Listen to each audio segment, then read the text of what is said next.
Di sebuah hutan yang rimbun dan damai, hiduplah seekor kancil bernama Lilo. Ia bukan sembarang kancil, ia dikenal sebagai hewan paling cerdik di seluruh hutan.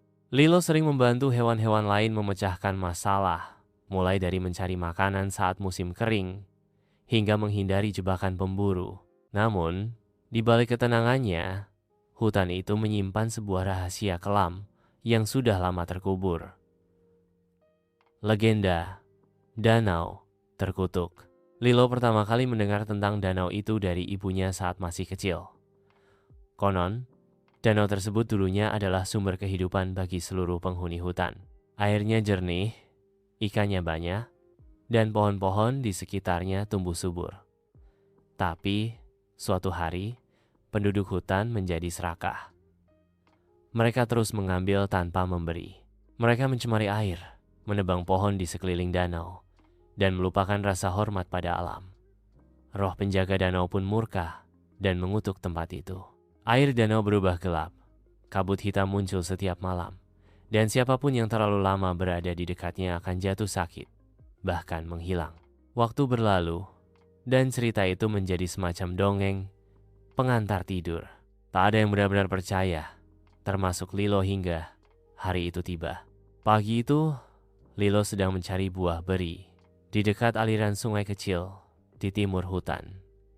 Udara segar dan kicau burung menemani langkahnya. Tapi saat ia akan menggigit buah pertama, suara pelan yang aneh terdengar dari balik semak-semak.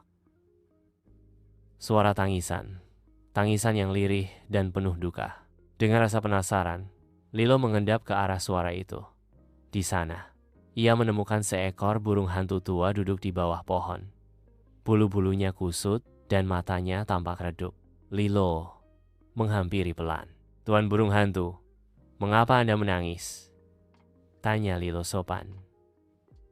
Burung hantu itu menatap Lilo dalam-dalam, lalu menghela napas panjang. "Kau terlalu muda untuk mengerti, kancil kecil. Tapi, mungkin waktunya sudah tiba. Danau terkutuk." Dia bangkit kembali. Lilo terdiam. "Maksud Anda danau itu benar-benar ada? Lebih nyata dari yang kau bayangkan," jawab burung hantu dengan suara serak. Pepohonan di dekat danau mulai mati. Kabut hitam menyebar setiap malam. Hewan-hewan yang tinggal di sekitar danau pergi atau hilang begitu saja. Lilo merasa bulu kuduknya berdiri. Kalau begitu, kita harus melakukan sesuatu. Hutan ini bisa lenyap kalau dibiarkan.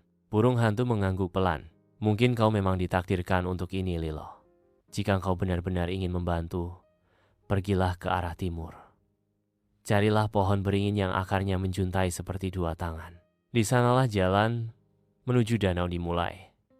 Tanpa pikir panjang, Lilo mengangguk. Ia tahu bahaya mengintainya, tapi rasa tanggung jawab jauh lebih besar daripada rasa takutnya. Ia berpamitan pada burung hantu dan memulai perjalanan panjang menuju tempat yang selama ini hanya ada dalam cerita. Matahari mulai condong ke barat saat Lilo menapaki jalan setapak yang semakin jarang dilewati. Semakin ke timur, hutan terasa berbeda. Udara lebih lembab, suara burung makin jarang, dan pepohonan terlihat kusam. Hingga akhirnya, ia melihat pohon beringin besar dengan dua akar yang menjuntai seperti tangan raksasa menggapai langit. Pohon beringin yang disebut burung hantu itu tampak seperti penjaga kuno yang sudah lelah. Akarnya menjuntai panjang, membentuk terowongan alami yang mengarah ke tempat yang tak terlihat. Lilo melangkah hati-hati, menghindari akar-akar besar yang berserakan seperti ular tidur. Udara semakin dingin dan basah, dan aroma tanah lembab bercampur dengan bau busuk tak dikenal. Beberapa meter melewati beringin, kabut mulai muncul. Awalnya tipis seperti embun pagi, tapi lama-lama semakin tebal. Lilo mulai sulit melihat jalan di depannya. Langkahnya melambat, napasnya mulai terdengar keras. Kabut itu bukan kabut biasa ya, seperti hidup, menggulung, merayap di antara semak dan batang pohon. Kadang terdengar bisikan samar, seperti suara yang mencoba berbicara langsung ke dalam pikiran. "Lilo, Lilo, kembalilah." Lilo menoleh ke kanan dan kiri, tetapi tak ada siapapun. Ia memejamkan mata dan menunduk sejenak, mencoba menjaga ketenangan. Itu hanya ilusi, katanya meyakinkan diri. Tapi dalam hatinya, ketegangan mulai merayap. Saat ia melangkah lebih jauh, tiba-tiba dari balik kabut muncul sesosok bayangan besar. Seekor serigala hitam bertubuh kekar, berdiri tegak di jalur setapak. Matanya menyala merah, dan taringnya mencuat jelas dari moncongnya. Tapi yang paling menyeramkan adalah bayangan itu tidak memiliki refleksi.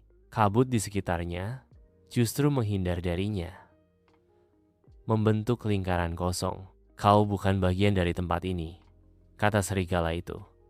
Suaranya dalam dan menggema seperti datang dari gua. Lilo menelan ludah, tetapi tetap berdiri tegak. Aku datang untuk melihat danau. Aku ingin tahu apa yang terjadi, dan jika bisa, memperbaikinya. Serigala itu menyeringai.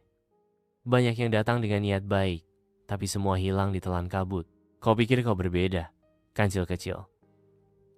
Aku tidak tahu, tapi aku tidak bisa diam saja, jawab Lilo.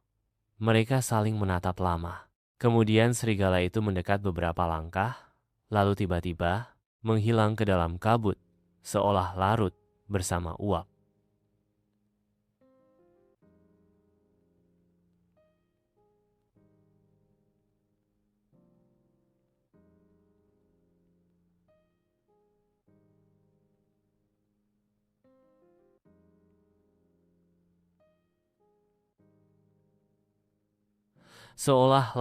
Setelah beberapa lama, kabut mulai menipis.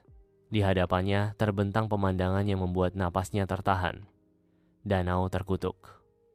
Air danau tampak kelabu gelap, nyaris hitam. Kabut naik dari permukaannya seperti asap dupa, membentuk pusaran, dan wajah-wajah mengerikan yang sekejap muncul lalu lenyap. Di sekeliling danau, pohon-pohon tampak layu. Beberapa bahkan telah tumbang. Tidak ada suara burung, tidak ada dengung serangga, sunyi total. Namun di tengah danau, ada sesuatu yang mencolok, sebuah batu besar, hampir seperti altar, berdiri di tengah perairan. Dari sanalah kabut paling pekat memancar. Di atas batu itu tampak simbol kuno yang bersinar samar-samar, nyaris tenggelam oleh lendir dan kabut. Lilo tahu, itulah pusat kutukan. Jika ingin memulihkan danau, ia harus ke sana. Tapi air danau tidak bisa diseberangi sembarangan. Ia mencoba menapaki bibir danau. Namun tanahnya berlendir dan licin. Ia terpeleset dan hampir terjatuh ke air, tapi berhasil menarik diri. Saat itu, terdengar suara pelan dari belakang. Kau tidak bisa menyeberang begitu saja, kancil kecil. Lilo menoleh dan melihat seekor kura-kura tua dengan cangkang berlumut muncul dari semak-semak. Matanya teduh dan bijak. Siapa kau? Tanya Lilo. Namaku Togan. Aku penjaga jalur air ini. Sudah lama tak ada makhluk yang berani datang ke sini. Aku ingin ke batu itu. Aku ingin menghentikan kutukan ini. Kura-kura itu terdiam sejenak, lalu mengangguk. Naiklah ke punggungku. Aku akan membawamu ke sana. Tapi ingat, kabut bisa mencoba memasuki pikiranmu. Jangan biarkan ingatanmu kabur. Lilo mengangguk dan dengan hati-hati naik ke punggung Togan. Mereka mulai menyusuri danau perlahan. Kabut mengepung di segala arah. Punggung Togan yang lebar dan kokoh bergerak perlahan di atas air kelabu. Lilo duduk tegak, matanya waspada memandangi sekeliling. Di atas permukaan air, kabut masih bergulung seperti makhluk hidup yang gelisah. Kadang membentuk wajah-wajah samar yang tertawa sinis, kadang menyerupai tangan-tangan yang mencoba meraih.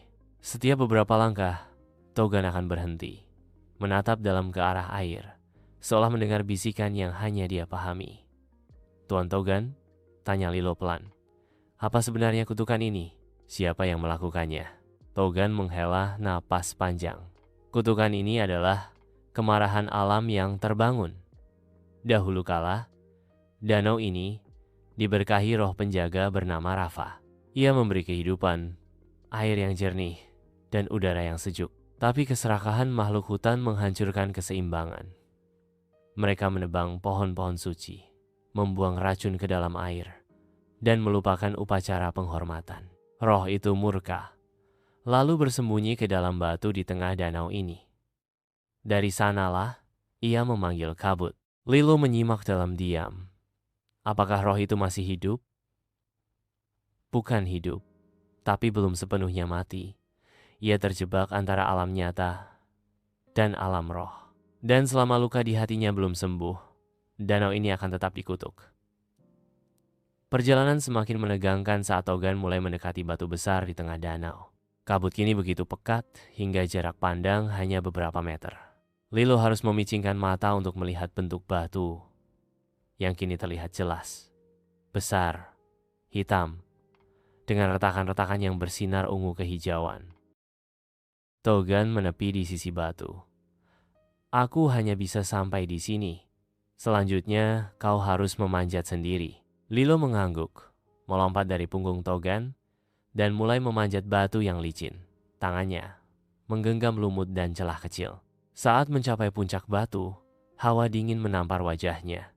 Di atas batu itu, ada lingkaran aneh yang memantulkan cahaya dari bawah seolah batu itu menyimpan api terpendam. Tiba-tiba dari lingkaran itu muncul suara-suara yang bukan suara, tapi gema langsung di benak Lilo. Mengapa kau datang ke sini, makhluk kecil?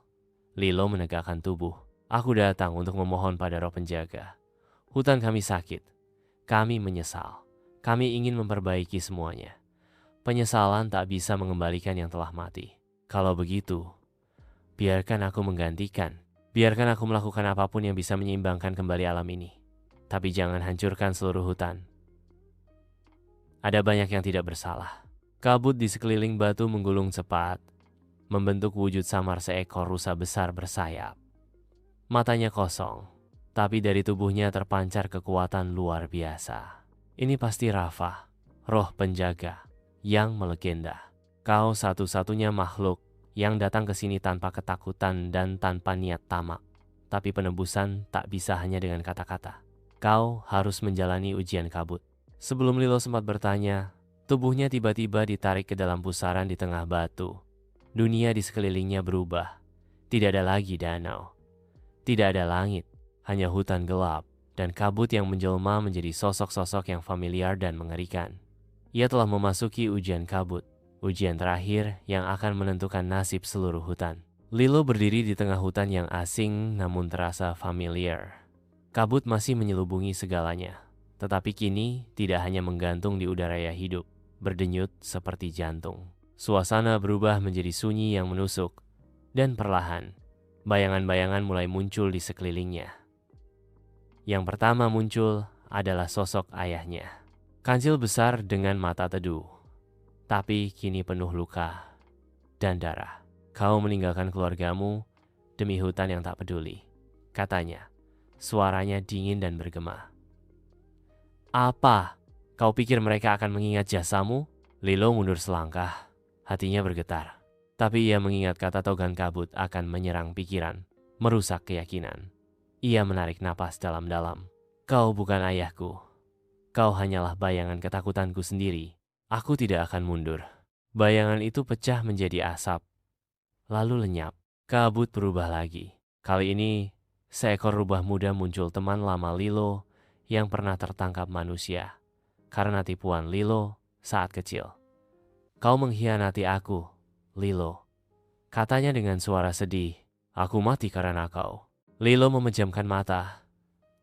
Luka itu memang nyata. Ia pernah memanfaatkan rubah itu agar bisa kabur dari jebakan pemburu. Saat itu, ia masih kecil dan panik. Sejak hari itu, bayangan rubah itu menghantuinya. Kau telah melalui ujian kabut. Kau mengakui kesalahan, menghadapi rasa takutmu, dan tetap setia pada kehendak yang benar.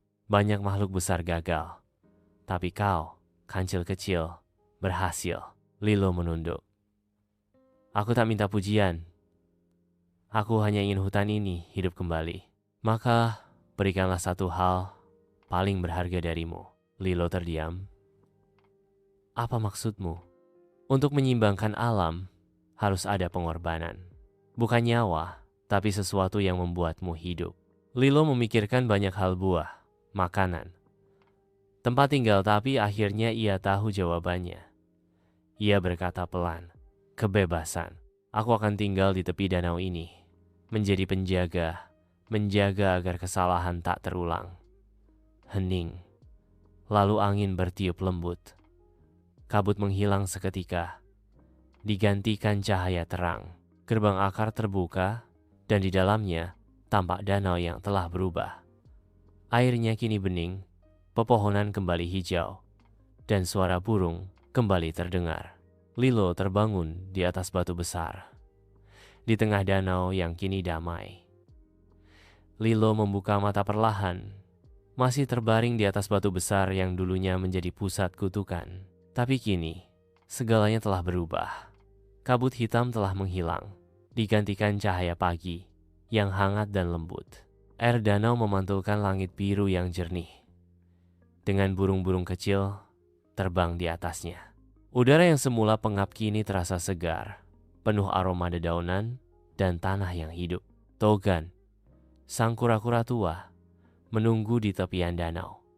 Ia tersenyum saat melihat Lilo terbangun dan melangkah turun dari batu. Selamat datang kembali, penjaga danau, katanya dengan suara pelan. Lilo tersenyum samar. Apakah semuanya benar-benar kembali normal? Lebih dari itu, jawab Togan. Rafa telah tidur dengan tenang. Danau kini bersih, dan roh penjaga telah menerima pengorbananmu. Lilo menunduk, menatap air di bawahnya. Ia tahu, sejak hari ini, ia tak akan kembali ke kehidupannya yang lama. Tak akan lagi berlari bebas di seluruh penjuru hutan, atau bermain di bawah sinar bulan bersama teman-temannya. Tapi ia tidak menyesal, karena kini hutan hidup kembali, dan ia adalah bagian dari kehidupan itu. Kabar penyembuhan danau menyebar cepat. Beberapa hari kemudian, hewan-hewan dari berbagai penjuru hutan mulai berdatangan. Mereka datang dengan hati-hati, masih ragu apakah tempat itu aman. Tapi saat melihat air yang bersih, rumput yang segar, dan Lilo yang berdiri di tepi danau dengan mata tenang, hati mereka luluh. Seekor rusa tua berkata, "Kita kira danau ini telah mati, tapi rupanya ia hanya menunggu seseorang yang berani mendengarkan." Lilo menjawab, "Danau ini tidak pernah butuh pahlawan. Ia hanya butuh kita semua kembali belajar menghargainya." Hari-hari berikutnya dihabiskan dengan kerjasama.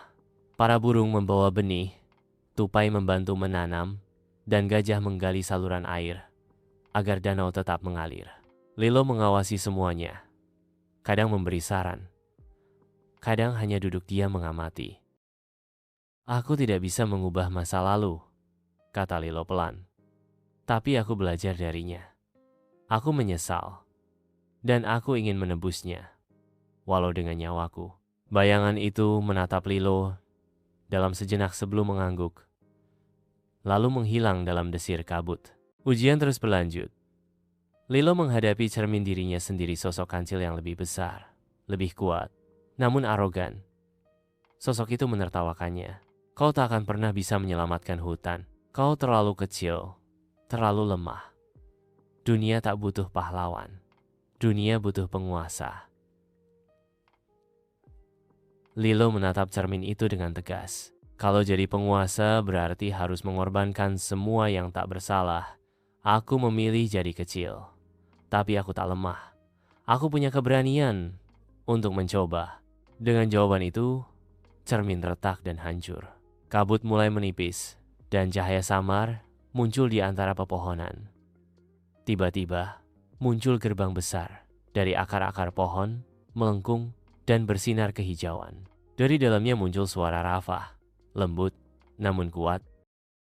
Ia bukan pemimpin, melainkan pengingat tentang apa yang pernah terjadi dan apa yang tak boleh terulang. Di malam hari, saat bintang bertaburan, Lilo kadang mendengar bisikan lembut dari danau. Suara Rafa yang kini tak lagi marah, tapi tenang dan damai. "Terima kasih, penjaga kecil. Alam mengenalmu. Namun tak semua makhluk menerima perubahan itu dengan lapang dada. Di sudut lain hutan, tempat kabut dulu menyebar, seekor serigala hitam bermata merah berdiri mengamati danau dari kejauhan. Ia adalah bayangan yang dulu muncul dalam kabut makhluk yang tumbuh dari amarah dan keserakahan. Meski kutukan telah berakhir, ia masih ada. Diam-diam menunggu kesempatan. Mereka lupa terlalu cepat, gumamnya. Dan saat mereka lupa, aku akan kembali. Tanpa suara, ia menghilang ke balik pepohonan. Namun Lilo tahu, menjaga danau bukan tugas yang selesai dalam sehari. Ini adalah janji seumur hidup dan mungkin lebih. Malam itu, di bawah bintang yang berkilau, danau memantulkan cahaya langit. Dan di tepinya, seekor kancil duduk dalam diam, mata menatap masa depan. Tahun-tahun berlalu, danau yang dulu menjadi simbol kutukan kini berubah menjadi pusat kehidupan hutan.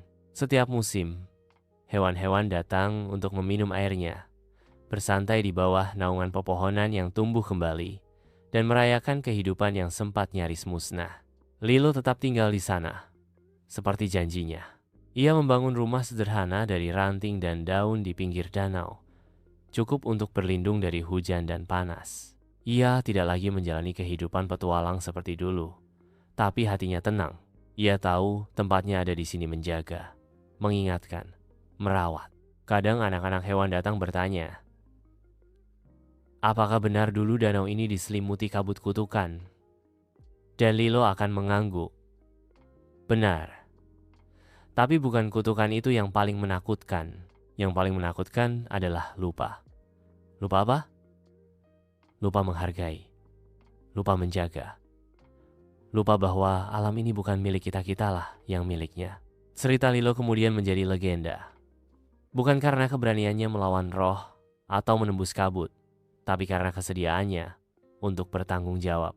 Nama penjaga danau menjadi gelar kehormatan. Tak ada singgasana, tak ada mahkota, hanya rasa hormat yang tulus dari semua makhluk. Namun seperti alam, segalanya terus berubah. Di musim kemarau ke-14 sejak pemurnian danau, kabut tipis muncul kembali, tidak pekat, tidak menyeramkan, hanya seperti kabut pagi. Tapi Lilo tahu, itu adalah pertanda. Alam sedang berbicara. Ada yang tak seimbang di tempat lain. Suatu malam, ia memandang danau dan berkata pelan, waktuku hampir habis. Danau seolah menjawab dengan suara desir lembut, dan cahaya kecil muncul dari tengahnya, sebuah benih cahaya, melayang ke arah Lilo. Ia menyambutnya tanpa ragu, dan seketika tubuhnya berubah menjadi cahaya hangat, perlahan-lahan menyatu dengan tanah, air, dan udara. Keesokan harinya, para hewan menemukan tempat di mana Lilo biasa duduk ini ditumbuhi pohon kecil berdaun keperakan. Mereka tak menemukan jasad, hanya keheningan yang dalam namun damai. Seekor anak kancil kecil mendekat dan bertanya, apa yang terjadi pada penjaga danau? Togan, yang kini jauh lebih tua, menjawab, ia telah menjadi bagian dari danau. Ia tidak pergi, ia hanya berubah wujud agar bisa terus menjaga selamanya. Dan sejak saat itu, setiap kali ada hewan yang berdiri di tepi danau, mereka mengaku mendengar suara lembut di angin. Suara yang mengingatkan, hargailah alam. Dengarkan bisikannya, jangan biarkan kabut kembali. Maka, kisah kancil dan danau terkutuk pun menjadi legenda abadi tentang seekor makhluk kecil yang dengan hatinya yang besar, menyelamatkan sesuatu yang jauh lebih besar dari dirinya sendiri. Dan danau itu kini disebut Telaga Lilo.